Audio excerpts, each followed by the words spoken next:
Hi hello అందరికీ. ఇంకా morning మళ్ళీ కాలేజ్కి వెళ్ళిపోయిన యాజ్ యూజువల్గా లేట్గా వెళ్ళాం, అది వేరే విషయం.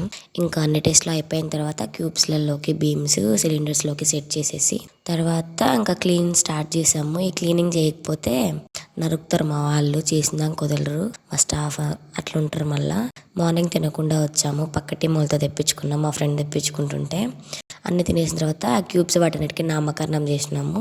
తర్వాత కాసేపు మా పక్క టీం వాళ్ళతో ముచ్చట్లు వేసుకొని బుక్లో అన్ని రికార్డ్ చేసి సైన్ చేయించేసుకొని మా పక్క టీం వాళ్ళకి కొంచెం సపోర్ట్ చేశారు మా వాళ్ళు. తర్వాత ఈవినింగ్ గ్రౌండ్కి వచ్చాము, ఎందుకంటే రేపటి నుంచి గేమ్స్ స్టార్ట్ 2 days ఉంటాయి. సో ప్రాక్టీస్కి యాజ్ యూజువల్ మేము ఎప్పుడు ఇంతే, రేపు పందులతో పాటు తిరుగుతుంటాం ఎప్పుడు గ్రౌండ్లో. కాలేజ్లో పందులు చదువుతున్నాయి, మేము చదువుతున్నాం, క్లారిటీ లేకుండా బ్రతికేస్తుంటాం. ఇంకా గేమ్స్ ప్రాక్టీస్ అయిపోయిన తర్వాత కాసేపు స్పోర్ట్స్ రూమ్కి వెళ్ళి ట్రాఫీస్ అన్ని చూసి నేత్రానందం పొంది అక్కడ తగ్గ ఫర్ రోప్ ఉంటే దాంతో కాసేపు ఆడుకొని తీటి పనులు అన్నీ అయిపోయిన తర్వాత హాస్టల్కి రిటర్న్ అయిపోయాం. ఉంటాను మరి నెక్స్ట్ మళ్ళీ కలుద్దాం. బాయ్.